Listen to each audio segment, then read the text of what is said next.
when you're moving from one position to another position in a salat, when are you supposed to say Allahu Akbar?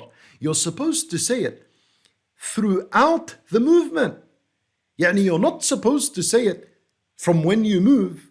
Yani let's say you're standing and you want to go to ruku'. You don't say Allahu Akbar and then you move into ruku'. That's wrong.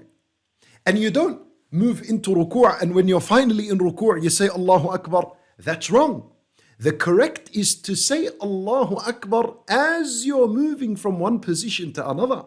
So when you want to go into ruku', you will say Allahu Akbar and you stretch it out until you reach the next position. This is how you say it. Why?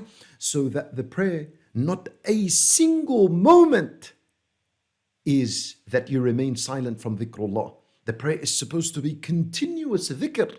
You're not supposed to stop even a microsecond from dhikrullah subhanahu wa ta'ala.